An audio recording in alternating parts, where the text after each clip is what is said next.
Nós teremos agora a participação do representante do Ministério da Justiça, Marcone Gonçalves, para a apresentação da palestra Comunicação, Construção de Espaço de Poder. Por favor, Marcone.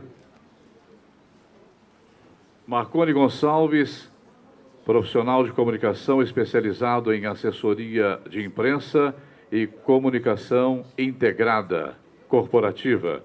Tem ampla experiência na divulgação de políticas públicas e na cobertura jornalística das áreas de economia, judiciário e educação.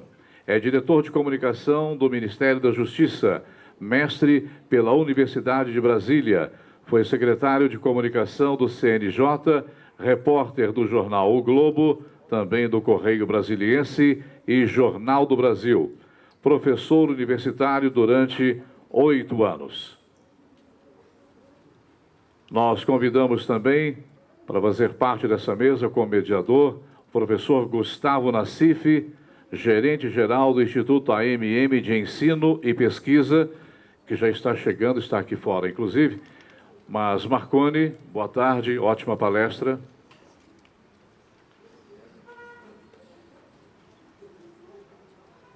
Boa tarde, muito obrigado. Eu gostaria de iniciar agradecendo esse honroso convite de estar aqui com vocês e queria dirigir breves palavras, né? Difícil, já final do evento, né? Depois de palestras tão eloquentes, exatamente as últimas que me sucederam, trouxeram contribuições tão relevantes. Eu queria pontuar algumas coisas, algumas falas, e trazer um pouco da minha experiência, do resultado um pouco da minha experiência profissional para os senhores. Espero que possa contribuir de alguma forma no trabalho dos senhores. Eu vou me permitir ficar um pouco mais próximo, não ficar sentado, seguir aqui a Cristina, que nos trouxe esse convite, e começar fazendo algumas breves observações. A primeira delas: comunicação é algo fundamental na sociedade moderna. Comunicação é algo fundamental para todo mundo na sociedade moderna. Não existe hoje instituição que possa atuar de maneira efetiva, correta, sem ter mecanismos próprios, eficientes, competentes de comunicação. A gente está vivendo uma mudança estrutural, o Dr. Alberto colocou isso mais cedo, uma mudança estrutural importante em nossa sociedade. Mas isso não é um fenômeno do Brasil, não é um fenômeno local, é um fenômeno mundial. Por que eu estou dizendo isso? A gente, quando fala de comunicação, a gente falava muito em assessoria. Quando a gente falava de comunicação, a gente falava muito em melhoria da imagem. Senhores, esqueçam um pouco esse cenário. Falar de comunicação hoje é falar de poder. É falar da capacidade que os órgãos têm e as pessoas têm de construir poder, de influenciar os outros a fazer aquilo que você quer, que a instituição quer. Quem diz isso? O professor Manuel Castells virou uma grande celebridade do mundo atual, desde que vieram aqui, especialmente aqui no Brasil, desde as últimas manifestações que tomaram as ruas do país. Essas manifestações, gestadas pelas mídias sociais, lembre da Primavera Árabe, lembra das manifestações no Brasil, tiveram um impacto absurdo no mundo da política e no mundo do poder. Castells coloca que a batalha pelas mentes hoje se joga na comunicação. A batalha pelas mentes, a batalha pela formação do poder está na comunicação. E não é mais o Estado. Não é mais a conquista simplesmente de um cargo que se determina o poder de um determinado partido, de um determinado órgão, de uma determinada instituição, mas sim a comunicação. É o instrumento de formação de poder. E como é que se dá isso? Se dá pela política. Comunicação e política se associaram hoje de maneira quase que como atuações, como as ações quase sinonímicas. Política, qualquer política que se faça, seja ela mais importante, mais fundamental de todas, a política de saúde, a política de educação. Política que não está no espaço da comunicação, ela não chega ao público. E ao não chegar ao público, ela não é reconhecida. A não ser reconhecida, ela de fato não existe. A mídia não é detentora de poder. É importante a gente destacar isso. Os jornais, a TV Globo, o Jornal Nacional, não detêm poder. Não tem o poder de fazer as coisas. Eu trabalhei com o ministro Moreira Franco, que era da Secretaria de Assuntos Estratégicos, ele foi governador do Rio e prefeito de Niterói. Ele dizia muito isso. O único político que tem poder realmente no Brasil é o prefeito, que consegue fazer uma coisa com início, meio e fim. A maioria dos outros, governador, presidente da República, não passa de uma espécie de mandatário dos interesses dos outros. Você fica ali aconchabrando com o ministro o interesse da bancada A, da indústria B, de fulano de tal, de C, do componente ideológico C. O prefeito não. O prefeito é um realizador de coisas. Mas hoje é preciso ficar atento a essa realidade de que o espaço de formação do poder está na mídia. O espaço de formação do poder não está na sua atuação no Estado, mas sim em como você é visto na hora de formar esse poder. E é disso que a gente está falando. Mídia requer atuação política e na mídia se constrói o poder que você tem. A comunicação política, então, não é uma comunicação complexa. Não é uma comunicação fácil, desculpe. Muito pelo contrário. A comunicação hoje é uma das atividades mais complexas que existe em nossa sociedade. Parece simples, parece fácil, mas lembrem-se, senhores, tem um provérbio em inglês que diz que todo problema complexo, todo problema realmente difícil que você tem sempre uma solução rápida, fácil e equivocada. Com comunicação é a mesma coisa. Tem sempre gente para dar um jeitinho, para ter uma soluçãozinha rápida, fácil e equivocada. Não aceite, é um problema complexo. É preciso trabalhar isso dentro daquilo que aquilo que vocês vão trabalhar nas suas prefeituras, que é trabalhar profissionalmente, isso que a Cristina colocou aqui muito bem antes. É preciso utilizar instrumentos profissionais para dar respostas eficazes para a sua atuação como comunicador, para a atuação do seu órgão. Como é que se faz isso, pessoal? A comunicação requer mensagens simples e poderosas. Simples e poderosas. Veja o exemplo do nosso presidente Lula. As mensagens do presidente Lula são simples e são poderosas. São inteligíveis. Não são linguagens que você não entenda. E o resultado é um discurso com uma trajetória em que a imagem dele, do que ele é, fala tanto quanto aquilo que ele diz. Um operário que se tornou presidente da República, um homem que venceu, um homem que chegou lá, um homem que insistiu. Mas isso não é feito com a barba alinhada, não. Isso é feito porque o sujeito, para ele é muito fácil, o presidente Lula, porque a imagem dele diz o que ele é. Para a maioria dos políticos, isso é muito mais complicado. Porque os políticos acabam tentando se tornar aquilo que nunca foram, não são e nunca serão. E é preciso encontrar, então, nessa estratégia de comunicação, a construção de confiança. Porque você confia em quem você conhece, por mais esquisito que a pessoa seja. Se você conhecer e confiar. Tem até uma brincadeira que se diz entre os amantes, né? Você pode amar uma pessoa que você pode confiar. Você pode amar uma pessoa que você não confia. Você pode amar uma pessoa que você não confia. Mas é muito, muito difícil, é isso mesmo? Você confiar uma pessoa que você não ame. É muito complicado. Muito mais difícil. Comunicação. Tem hoje todo um esquema de formação de redes em comunicação. A rádio, o jornal, a internet, são redes de comunicação. A gente precisa atuar lembrando do Manuel Castells de novo, dentro dessas redes. Redes agora horizontais. Acabou aquela história do sujeito que vai falar para a tábua, né? Para a indiada, que chega dando informações, botando o dedo na cara. As pessoas hoje têm informação, têm um conteúdo muito maior do que a gente possa imaginar. E é preciso trabalhar com esse conteúdo, dialogar esse conteúdo. A informação horizontal é isso. Todo mundo participa. E aí, quando todo mundo participa, aparecem as práticas sociais mais loucas. Vejam os black blocs. Vejam os agitadores.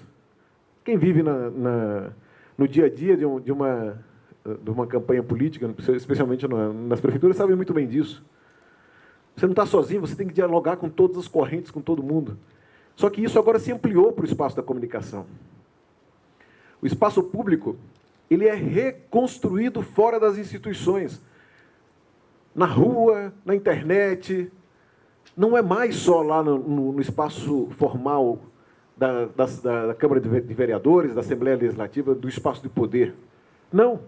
Todo espaço agora é espaço público de construção desse poder. Tudo isso, a gente tem um mega mecanismo novo de comunicação, que são essa comunicação em rede, a comunicação horizontal, numa sociedade que se transforma radicalmente. Nos últimos 10 anos, 40 milhões de brasileiros subiram para o mercado de consumo. Hoje, a classe média no Brasil corresponde a mais da metade da população brasileira. Isso muda o jogo. E o mais importante, isso traz novos valores para a sociedade, uma nova transformação para a sociedade.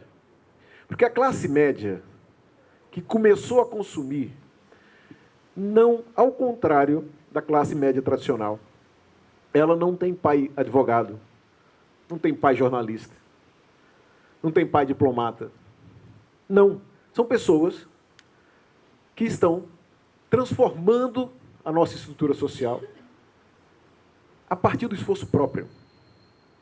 Estão trazendo o valor de meritocracia. Não admite mais o filhinho de fulano ficar no cargo porque é filhinho de fulano. Não admite mais nepotismo, favorecimento. Essa nova classe média é quem vai determinar a eleição do ano que vem.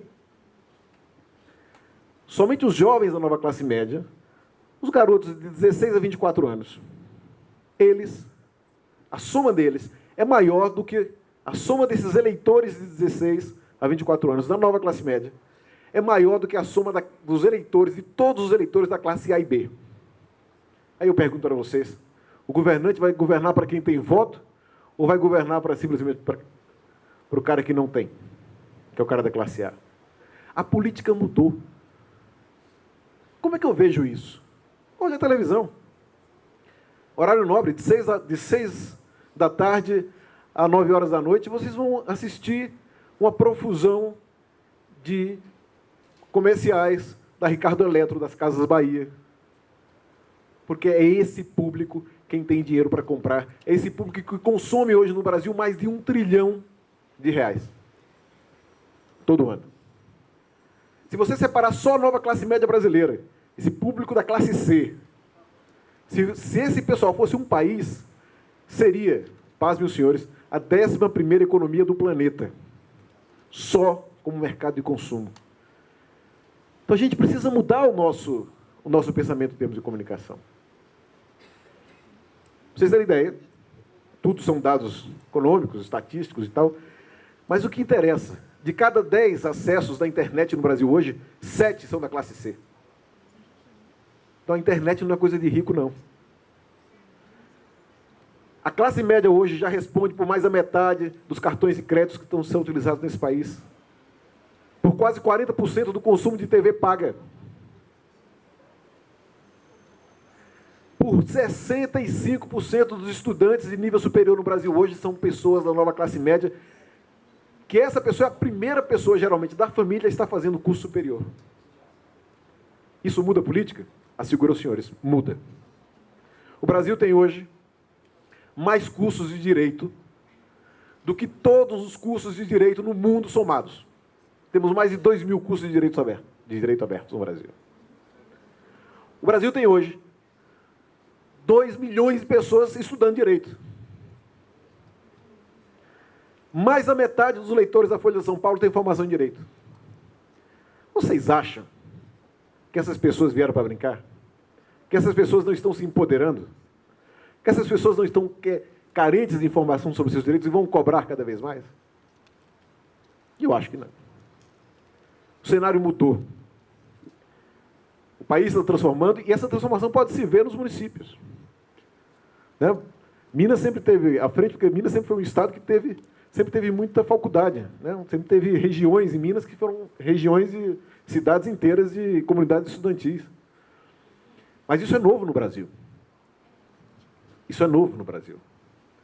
A gente está vivendo uma transformação radical dessa sociedade. O nível de pobreza no Brasil caiu em 10 anos de 40% para 25%. Isso é uma mudança estrutural importante que a gente precisa ver e que impacta completamente tudo que a gente fala em termos de política e de formação de poder. No Brasil, isso é uma frase importante, é uma constatação interessante, todos os projetos brasileiros, latino-americanos de transformação social, seja da esquerda, reformista, seja da direita, como o golpe militar, todos sempre colocaram o Estado como o fundamento base dessa transformação e o ponto de partida da transformação social. Isso está acabando. O Estado hoje não é a coisa mais importante. Os valores, né? Porque quase ninguém nesse processo se atentava para a questão da própria reforma da sociedade, de como os valores e os costumes da sociedade estavam mudando. E mudaram. E mudaram. Então, fazer política sem ter em mente esse cenário, fazer comunicação sem ter em mente esse cenário, é muitas vezes jogar dinheiro fora. Investir recurso fora. Não querer dialogar é uma bobagem. Coloque, quando você fizer a página da sua prefeitura, se estiver fazendo a página da prefeitura, dialogue. Coloque lá a capacidade do sujeito pegar aquilo ali, colocar no Facebook e descer a lenha. E agradeça ao sujeito que perde tempo e desce a lenha e dialogue com ele. Olha, fulano, você está achando que o programa de recapeamento da prefeitura é um roubo, mas não é nada disso, não. Fale com o cidadão, responda ao cidadão. Dialogue com o cidadão, não porque isso vai te render a isso ou aquilo, não. Porque os valores agora são outros. O público quer saber, até a década de 70 é isso, nós estamos no regime militar, o público quer saber, e daí? Não. O público quer saber. O público precisa saber. E o público hoje tem o direito de saber. A transparência hoje, pessoal, não existe mais discurso sobre transparência. Eu vivi isso lá no CNJ. Como é que vamos colocar no judiciário? Como é que vamos colocar o salário dos servidores na internet? Isso é um absurdo, você é assaltado na rua. Eu ouvi isso de juízes. Vou ser sequestrado. Meu caro, acabou essa história. Não existe mais a possibilidade de você ter um sistema social que aceite o anonimato, a privacidade de um servidor público. A transparência são favas contadas. Onde você for, vai ter internet, vai ter um sujeito te fotografando com o celular. Acabou. Se o prefeito for tomar uma cachaça na rua e paquerar uma menina, ele vai ser visto e vai ser fotografado. O ministro Joaquim Barbosa, antes de assumir o mandato dele, doente, estava de licença médica, passou no bar em Brasília e foi fotografado na frente de um copo de cerveja. Quase perde o mandato. Estava de licença médica, foi num boteco, porque alguém foi lá no celular, fotografou, mandou para o jornal. Ninguém escapa mais dessa história. Querer defender outro processo é estar de olhos fechados para a realidade. E o ministro Joaquim Barbosa, assim como ocorreu no judiciário com a ministra Helena Calmon, é fruto desse novo contexto, pessoal. A visibilidade que ele tem não é só que ele provoca essa visibilidade, é porque os valores da sociedade esses novos valores prestam atenção a ele, que é o sujeito que não dependeu do apadrinhamento de ninguém para estar lá, porque as pessoas veem assim. As pessoas enxergam assim. E esses valores é que vão determinar, em grande parte, a política, a formação do poder, a construção do poder e a atuação da mídia. Né? A mídia, por mais que deteste, vai ter que conviver com esse novo cenário. A notícia, ela não é nada mais do que a narração profissional dos fatos. Você constrói, e isso a Cristina estava chamando bastante atenção. Você pode se tornar fonte, se você for uma pessoa que tenha mensagens simples e poderosas, verdadeiras. As pessoas vão aceitar o seu discurso. Mas você tem que lembrar que a notícia é profissional. Ou seja, aquela história que eu estava contando aqui, não adianta você querer colocar, ficar pedindo, é ridículo.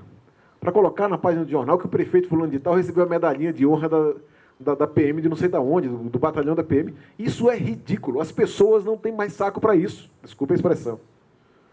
As pessoas não querem saber que fulano de tal foi condecorado com a medalha de não sei de onde. Isso é patético. As pessoas têm mais o que fazer.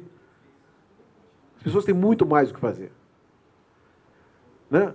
Uma das coisas mais interessantes nesse processo é que a gente só vai poder atuar em termos de comunicação quando a gente conhecer a realidade da comunicação. Está meio apagado ali, né? Não dá para ler, mas a informação básica que está ali é o seguinte: do que é publicado em jornal no Brasil, vocês imaginem, 95% das matérias publicadas em jornal são assuntos de rotina. São eventos rotineiros. Escândalo, acidente, é muito pouco. O dia a dia de um jornal estruturado é uma indústria. A mídia é uma indústria, precisa de planejamento, de informação.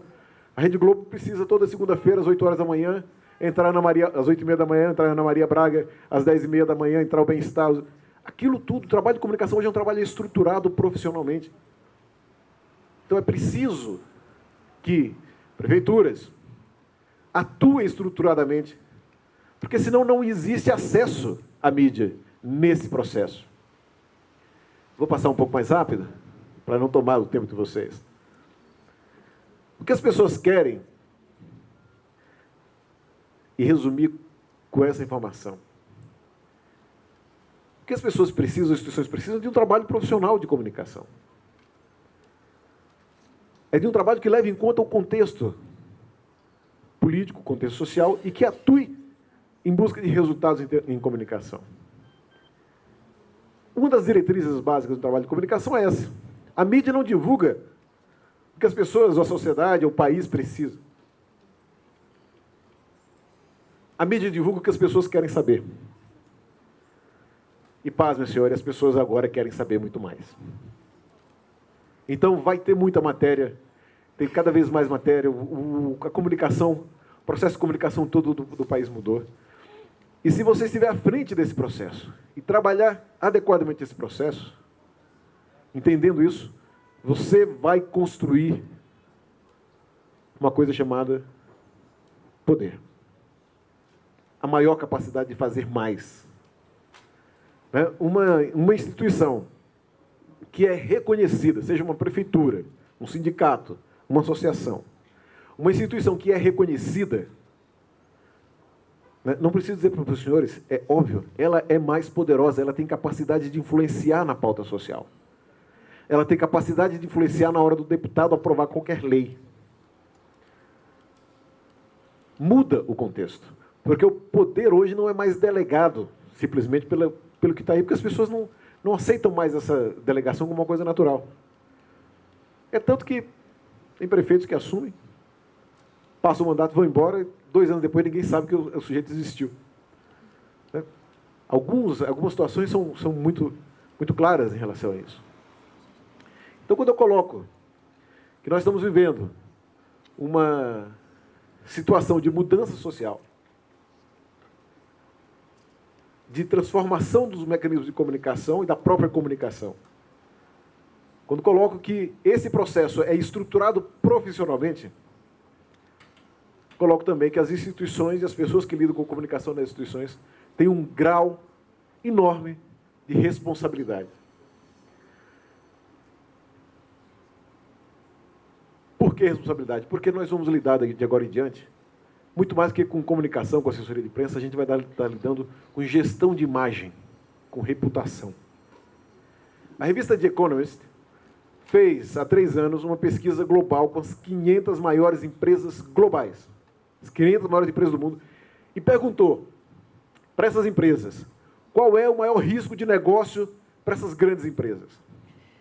Por incrível que pareça, 89% dessas empresas responderam que o maior risco de negócio para elas não era governo, não era regulamentação, não era falta de dinheiro, não era situação cambial, não era crise do euro.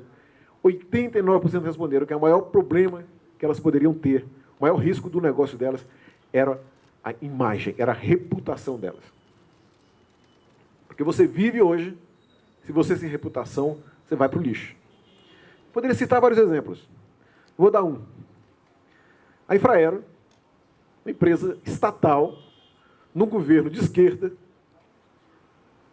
era para ser uma grande empresa.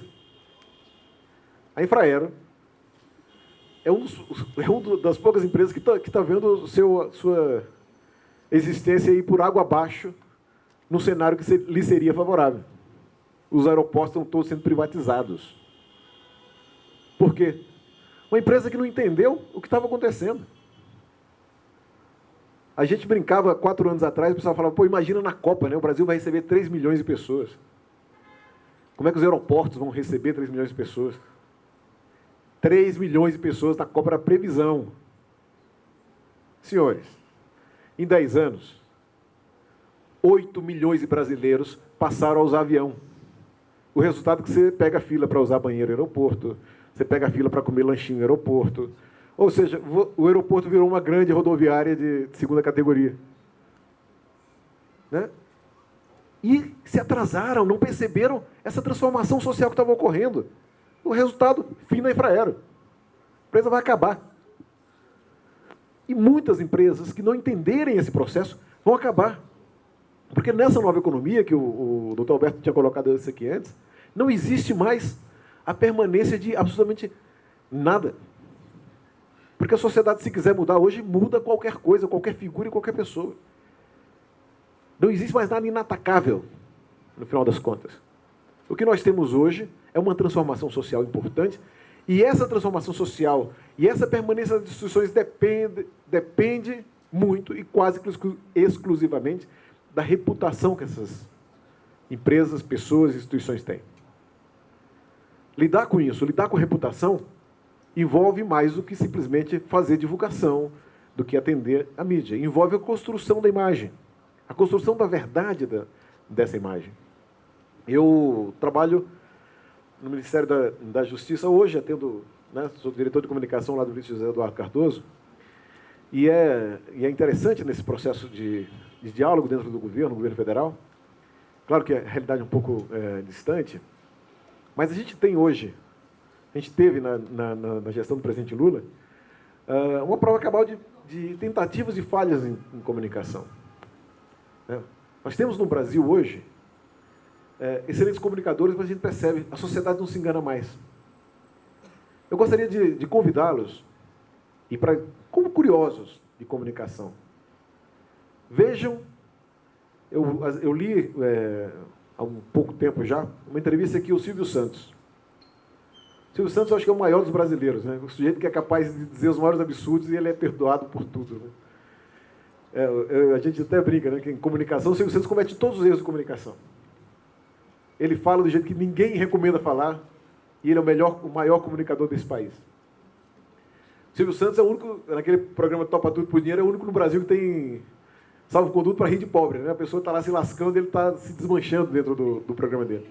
Então, se qualquer outra pessoa fazendo aquilo, apanharia no meio da rua. O Silvio Santos, não.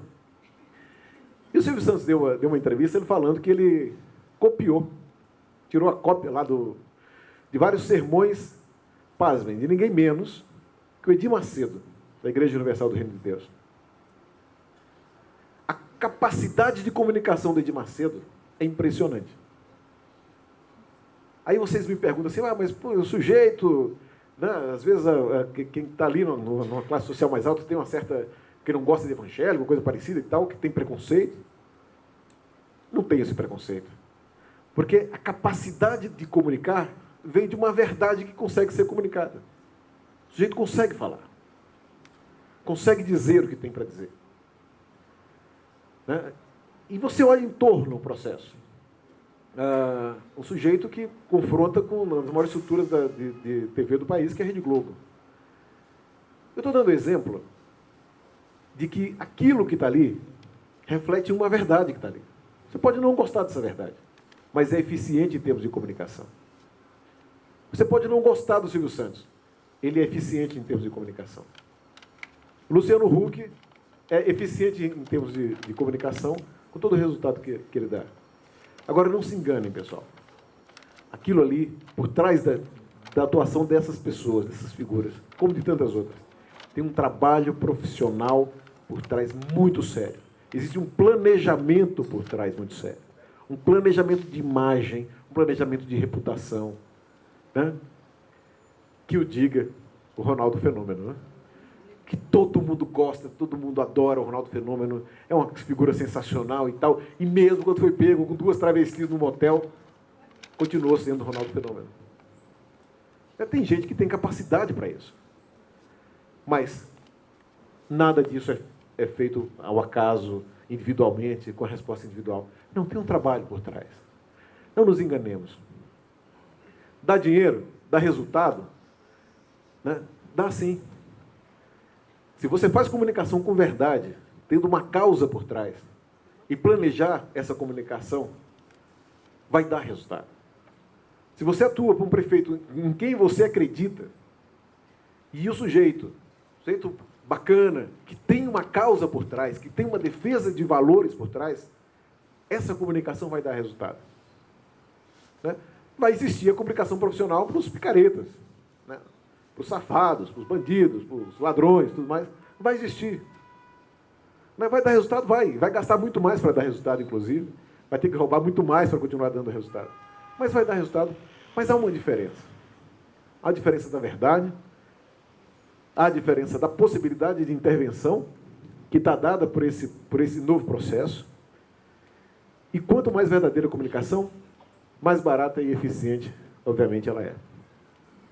Não queria me estender muito, mas agradecer mais uma vez, pedir a compreensão de vocês para um pouco dessa abordagem muito rápida e recomendar aos senhores que lidam com comunicação, em campanha eleitoral, quem gostar, Manuel Castells tem um livro que para mim é fundamental, chamado O Poder da Comunicação.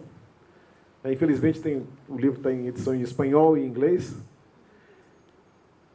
Para quem também quer se aprofundar um pouco em comunicação, com essa nova vertente de comunicação, existe um sujeito chamado Dick Morris, que foi o marqueteiro, né, o chefe de comunicação do Bill Clinton, que é um sujeito espetacular, que fala de comunicação e campanha política e tal, e novos processos de comunicação nesse mundo de comunicação horizontal. E quem puder, e um dia tiver acesso, Netflix, ou na feira dos importados do contrabando mais próximo, que tem muito, né? Não estou recomendando contrabando, o trabalho do Ministério da Justiça. Tem uma série americana chamada House of Cards. Se vocês puderem assistir, a série é uma verdadeira lição sobre poder e comunicação, né? Que se mostra como mecanismos de poder e comunicação se entrelaçam hoje numa sociedade contemporânea. São algumas contribuições que eu gostaria de dar, espero que os senhores possam fazer um bom proveito.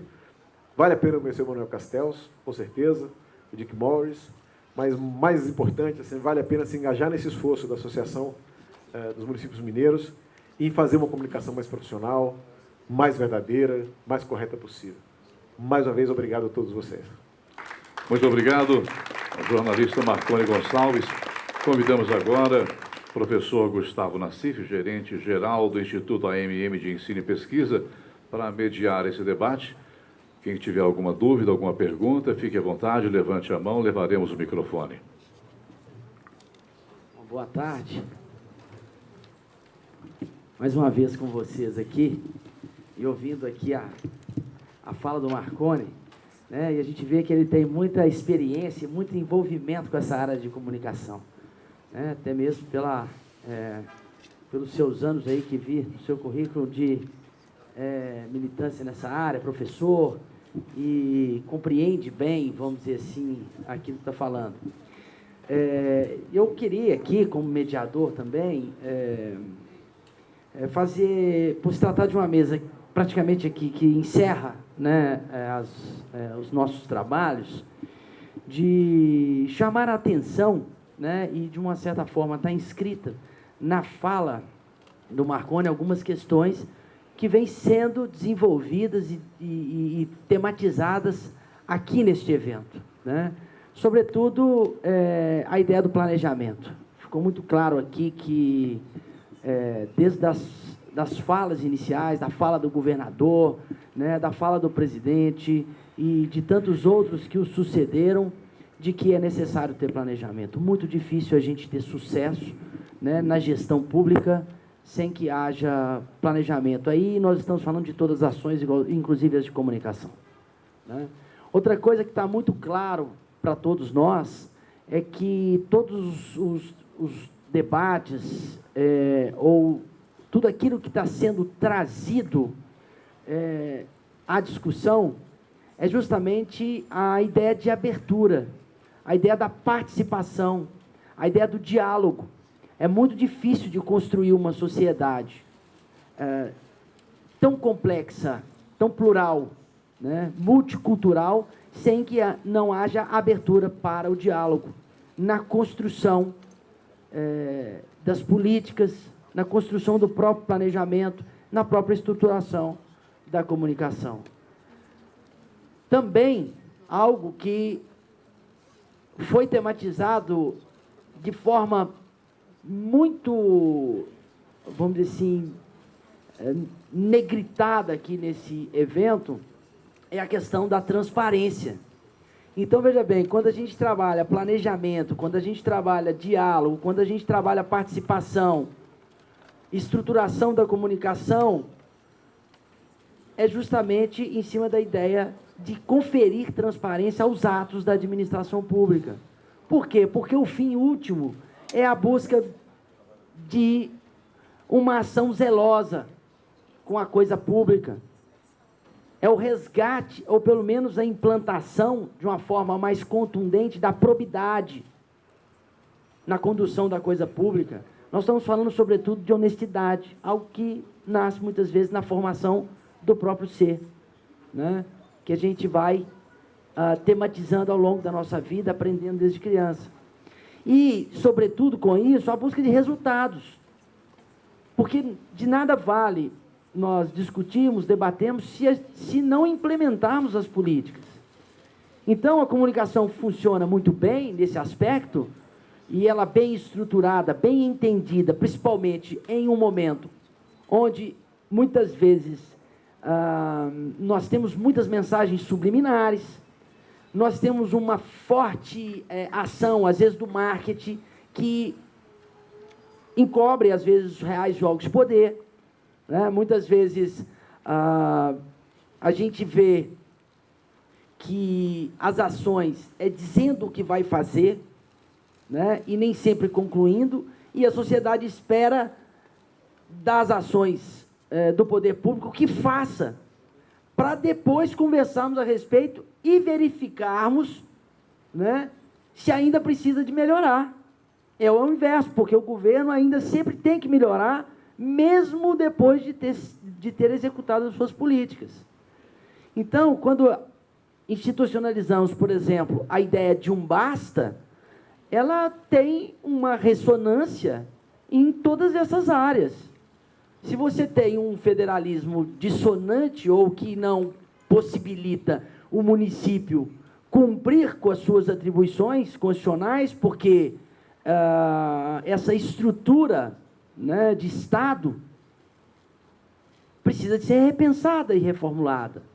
E aí a questão da responsabilidade, ela também é vista de forma diferente, porque os municípios muitas vezes são responsabilizados por ações que eles não dão conta de realizar. E aí o plano de comunicação, ele é extremamente importante. Por quê? Porque ele precisa de levar esta realidade para aqueles poderes decisórios. Então, todas as partes envolvidas precisam, por meio de um bom plano de comunicação, compreender como essa estrutura de governo está funcionando. Porque o que nós debatemos aqui ao longo desse desses dias é a grande dificuldade e a pressão sofrida pelos municípios. E a dificuldade que os municípios possuem, né, vamos dizer assim, de sozinhos, né, sem que tenha um apoio, um aporte, alguém que lhe inclua nesse pacto federativo de forma real, não de maneira formal, né, e construir possibilidades. Então, enfim, trazido aqui também, como pano de fundo desse evento, o poder das mídias sociais, muito dito aqui pelo professor. Nós vivemos um mundo absolutamente assimétrico. Aquela ideia de racionalidade colocada até então foi colocada em xeque, né? E é isso que está atordoando todos os governos, porque não se sabem posicionar diante de uma ausência de uma única liderança, ou seja, com quem que nós vamos sentar para discutir? Com quem que nós vamos negociar? Então, quando eu falei hoje mais cedo da ideia de uma soberania popular difusa, né, que está na soma da ideia, vamos dizer assim, da soberania do ser, ou seja, cada cidadão assume a responsabilidade por criticar, por participar, por não mais aceitar, né, e faz com que os governos fiquem assim, meio atônitos, porque eles estavam acostumados a dizer o seguinte: vão chamar o líder do partido tal, ou do movimento tal, ou do sindicato tal, para sentar numa mesa negociar. Ele não tem mais essa figura. Por quê? Porque ela está expandida na rede, ela está potencializada na rede, né? Ela está totalmente desidentificada na ideia da rede, né? Então, essa ideia da sociedade em rede, os governos terão realmente muita dificuldade de lidar com ela. E qual a melhor, talvez, maneira de lidar com isso? É absorvendo aquilo que é a realidade do mundo contemporâneo. Então, nada mais atraente, nada mais real do que colocar os dados disponível para quem quiser consultar, fazer ações de transparência ativa, de antecipar aos feitos e disponibilizar para a sociedade todas as receitas, todas as despesas. E outra coisa, a ideia da transparência passiva, quando o cidadão questionar e perguntar, responder, como foi dito pelo senhor aqui, porque nós estamos vivendo uma sociedade da responsividade. O que é isso? O cidadão, ele quer uma resposta, ele quer um não, né, argumentado, justificado. O que ele não quer é a indiferença do poder público, né, com relação às suas perspectivas, às suas demandas, né, aos seus anseios. Então, ele está convidando o poder público para uma reflexão de que nós, cidadãos, é que somos destinatários dessa prestação de serviço público, acima de tudo, né? Essa talvez seja a maturidade contemporânea que se revela em uma forma talvez nunca vista de comunicação ou nunca tematizada ou presenciada por todos nós, em um mundo globalizado, com trânsito de pessoas, mercadorias, fluxo de comunicação, abertura, enfim.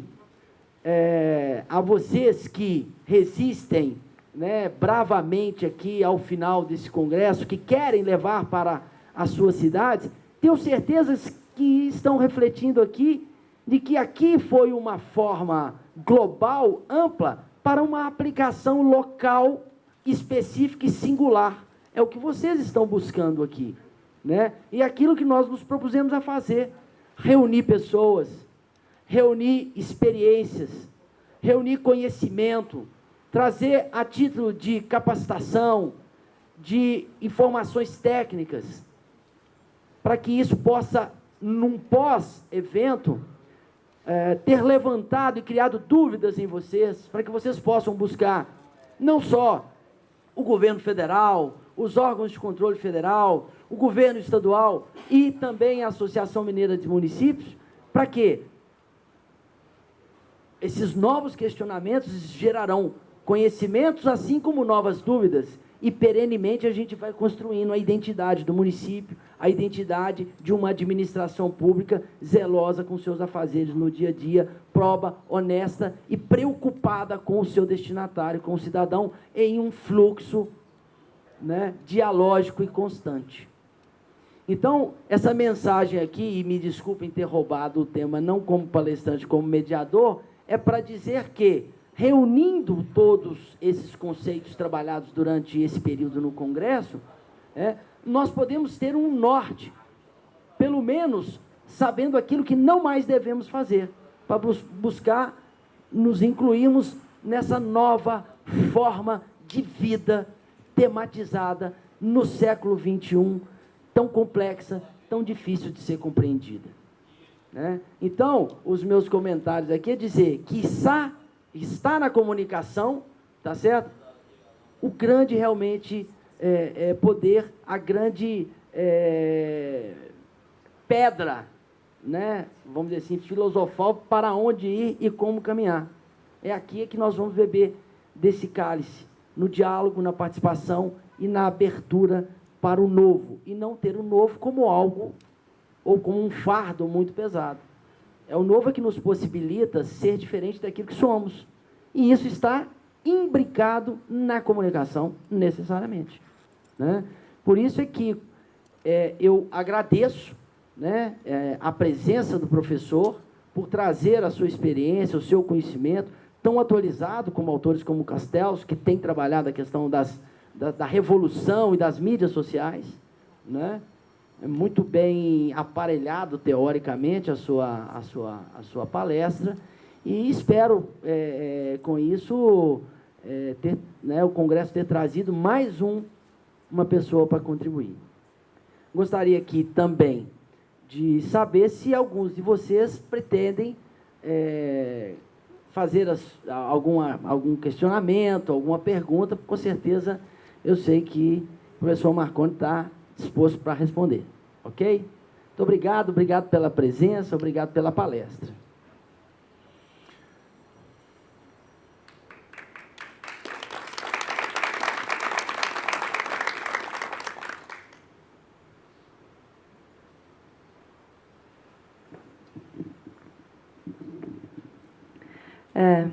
Meu nome é Ellen, sou da assessoria de comunicação da Prefeitura de Itaúna, uma cidade próxima aqui, com cerca de 80 mil habitantes. Em primeiro lugar, agradecer e parabenizar pela realização desse evento. Como um colega já disse que, em outra oportunidade, a gente estava sentindo muita falta desse seminário, de uma ação da AMM voltada especificamente para a comunicação, porque os desafios são muito grandes, como foram colocados aqui, e depois de um dia inteiro de debates como o de hoje, a gente fica... eu percebo que vários colegas se debatem com o mesmo tipo de problema. Então, ter esse tipo de ação ajuda a gente a ampliar horizontes, né? Lá em Itaúna nós temos uma verba pequena, os desafios muito grandes. A gente tem muita facilidade para trabalhar no sentido de um próprio direcionamento do prefeito, da gente estar trabalhando dentro dessas questões de transparência, né? Então, não tem esse tipo de problema, por exemplo, de o prefeito tentar querer que seja notícia, receber uma medalha, esse tipo de coisa. Então, a gente está tentando implantar comunicação dentro de muitos princípios que foram colocados aqui, mas, por outro lado, também, devido à verba reduzida, a gente percebe que a vontade de comunicar e de elaborar planos e ações é muito grande. E a gente, né, depois de um congresso como esse, a gente volta, tem a sensação de que aí você sai do mundo dos sonhos e vai voltar para uma realidade com uma equipe extremamente reduzida, com muitos desafios. É como se você tivesse que... você vai ser o diretor, o ator, o cinegrafista, a plateia, você tem que depois sentar e bater palma e questionar. Então, os desafios são muito grandes. E aí, dentre esses desafios, a gente ainda tem que lidar com a questão da mídia no interior, que ainda é muito dividida na questão partidária. Então, você tem uma questão, várias ações de comunicação que, às vezes, esbarra naquela mídia que não tem uma postura muito ética, né? Não vê a questão como uma utilidade pública, mas sim veio do partido X e eu estou ligado ao partido Y, então não vou compartilhar dessa ação, né? Então, a gente vê, por exemplo, em Itaúna, a questão da oposição estar o tempo todo produzindo matérias fictícias, em que coloca assim, a nossa reportagem apurou que está acontecendo isso, e uma série de inverdades, no qual nós solicitamos, inicialmente a gente começou solicitando o direito de resposta, e nós percebemos que o direito de resposta acabava rendendo mais aquele assunto do que, na verdade, ele não merecia. Partimos agora, estamos no momento de começar a ignorar e deixar a mentira ser. Então, eu queria uma orientação de vocês em relação a isso. Quer dizer, o direito de resposta, a gente está ali ampliando um debate que não é fruto de uma grande inverdade, ou a gente parte para ação por danos e calúnia. O que exatamente a gente poderia fazer nesse sentido? Obrigada. Acho que você colocou duas questões aí. Primeiro, a questão da falta de estrutura no trabalho, e a segunda, essa questão relativa a uma resposta efetiva às mentiras que ocorrem na mídia. Em relação à primeira coisa, eu queria fazer só um breve comentário, que é o seguinte: ninguém, prefeito nenhum, usa roupa rasgada. A casa do prefeito não é uma favela. Ele cuida da imagem dele. Ele sabe cuidar da imagem dele. Ele não usa roupa rasgada. Ele não pega e vai na feira e compra a pior peça e veste. Por que é que ele, então, na prefeitura, ele trata a comunicação como se fosse um mulambo? Por que ele não te dá estrutura? Porque ele não compreendeu ainda o funcionamento estratégico da comunicação para a gestão dele. Ele precisa compreender. Comunicação custa dinheiro, igual roupa, igual casa. É caro, não é barato. Tem que ter recurso. Não se faz mágica comunicação. Tem que ter recurso humano, tem que ter recurso material, tem que investir. Porque dá retorno. E dá muito retorno. Muito prefeito que coloca na atividade de comunicação o amigo, a filha da sobrinha da mulher dele e tudo mais e tal. Esse sujeito é um imbecil, desculpa a expressão. Se essa é a lógica dele, esse é um idiota irrecuperável. Porque ele não atende o interesse público, não sabe como fazer isso e vai se livrar, pode até ganhar a eleição. Sabe lá com que método. Mas, assim, comunicação, ela é necessária, como é a saúde, como é a educação. Vale a pena investir em comunicação? Vale. Agora, saiba, eu vivi no CNJ esse dilema. Eu tinha um orçamento de 400 mil, 4 anos depois o orçamento era de 15 milhões. 15 milhões para a comunicação é muito dinheiro, dá para reformar um hospital. 15 milhões dá para abrir escolas. 15 milhões sem resultado é uma estupidez. Tem que ter resultado, tem que ter... Agora, o comunicador tem que ter a pachorra, a capacidade de mostrar isso. Olha, isso vai ser bom não só para o senhor. Estou fazendo comunicação só para a sua gestão, para você, pessoa física. O povo precisa disso. As pessoas têm o direito disso. A lei diz, a lei de acesso à informação diz que as pessoas têm o direito de ter informação. A Constituição da República diz que as pessoas têm o direito de ter informação. E quando as pessoas têm direito, elas reconhecem quando entregam os direitos para elas. A transparência, ela não é só um discurso vazio, ela tem um retorno, claro, para as pessoas. Em relação à segunda questão, ela é muito mais difícil, desculpa a maneira franca, né? A melhor pessoa que vai conseguir responder isso é você mesma, porque é difícil medir qual o impacto das mentiras, né?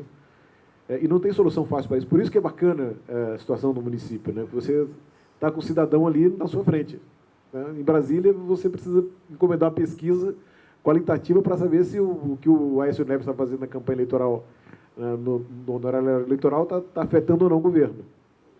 Né? A gente tem esse recurso de pegar pedir uma pesquisa para saber o resultado daquilo, para se está afetando de alguma forma a imagem da presidenta ou não, e responder com base nisso. Mas você tem mecanismo de saber isso porque você está direto com o cidadão. Transparência é muito bom, mas assim, não, a regra geral, assim, não crie palco para quem quer fazer palhaçada em cima dele. Entendeu? É uma regra básica. Se o sujeito quer aparecer de palhaço, vá procurar outra brincadeira. Entendeu? Vá procurar outro lugar. É uma regra básica muito simples, porque se você participar do diálogo com alguém que é desonesto, não tem jeito. Eu aprendi uma coisa com o Moreira Franco muito simples. Nunca trate um nobre como desonesto. Você está sendo desonesto se você fizer isso. Agora, não trate a pessoa desonesta como nobre. Não dá para pedir direito de resposta a uma mentira. Isso aí você resolve na justiça. Vá no juiz e fala, olha, isso aqui é uma mentira, processe. Essas coisas são muito mais efetivas do que ficar num discurso de achar que comunicação... E as pessoas respeitam. Quando você é duro, quando você é contundente, quando você é verdadeiro, as pessoas te respeitam muito mais do que quando você quiser compor um jogo. É o meu ponto de vista, mas eu não sei se ele funciona. A única pessoa que vai saber se essas coisas funcionam, de fato, é você no atendimento a essas demandas. Né? Eu tenho um pouco convicção disso nesse sentido. Tá? Mais alguma pergunta? Vamos agradecendo, então, com a palavra, o professor Gustavo Nassif, para fazer o encerramento do evento. Bom, senhores, mais uma vez agradeço, né, a presença de todos vocês, agradeço a presença do Marconi. Eu quero também aqui, não posso esquecer aqui, de elogiar toda essa equipe que se envolveu, né, nesse evento e que pôde construir a várias mãos, né, um evento que, na nossa avaliação, foi um evento de sucesso, no sentido de ter trazido uma série de novidades, de ter trazido um debate, de ter trazido uma discussão entre gestores e servidores públicos. Por detrás dessa estrutura, existe várias pessoas que quase que anonimamente trabalham e trabalharam muito para poder chegar aqui na ponta e desenvolver todo esse trabalho. Então, meu agradecimento aqui a todos os envolvidos nesse processo, meu agradecimento a todos os participantes e a todos os colaboradores. Uma boa tarde, e espero que vocês, de fato, tenham gostado daquilo que foi produzido aqui. Boa tarde. Muito obrigado. Em nome da MM...